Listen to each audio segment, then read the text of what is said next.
Bonjour à tous et à toutes et bienvenue au flash de 10 heures sur les antennes de la RTB.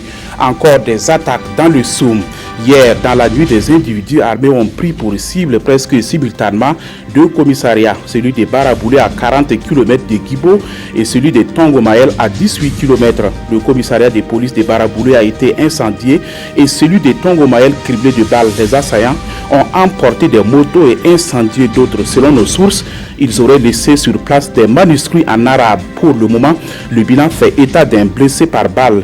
Le groupement de forces antiterroristes est arrivé en renfort dans ces localités.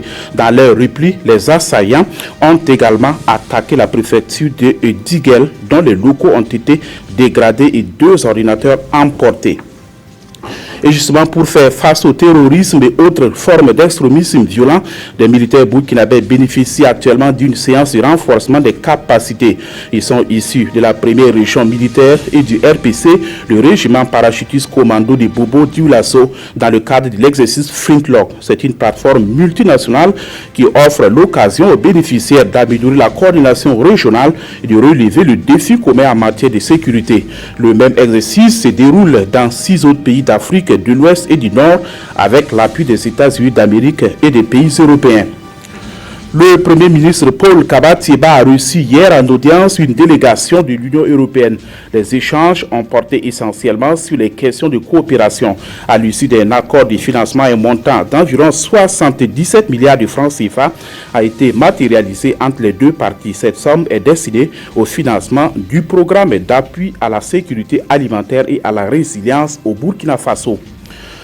Elle avait signifié au président du Faso à Madagascar son rêve de rentrer au pays un jour, de rentrer dans le bercail un jour. Une promesse avait été faite par Roch Marc-Christian Kaboré de veiller à cela. Aujourd'hui, c'est chose faite.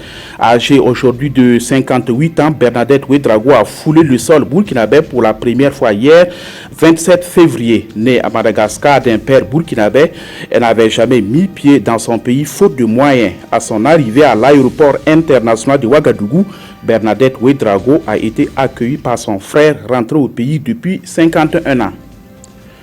C'est devenu une tradition au FESPACO depuis 2003. À chaque édition, un espace appelé Espace Junior est réservé aux tout petits. Hier, 27 février, le comité d'organisation de cette 25e édition de FESPACO a procédé à l'ouverture de cet espace. Un espace créé pour susciter des vocations au métier du cinéma chez les jeunes.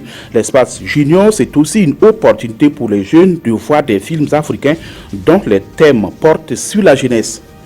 Hors de chez nous, en Afrique du Sud, le gouvernement sud-africain mis à l'index par les autorités d'Abuja au sujet des violences xénophobes qui touchent majoritairement la communauté nigériane à Johannesburg. Le Nigeria accuse Pretoria de n'avoir rien fait pour protéger ses ressortissants et avance le chiffre de 116 tués durant les violences.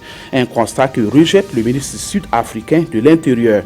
Sur le terrain, les discussions entre les manifestants sud-africains et les étrangers virent au dialogue des sourds. Les manifestants accusent les Nigérians de s'accaparer des emplois au détriment des autochtones sud-africains. C'est la fin de ce flash. Merci d'avoir suivi. Passez une bonne journée en compagnie des programmes de la RTB.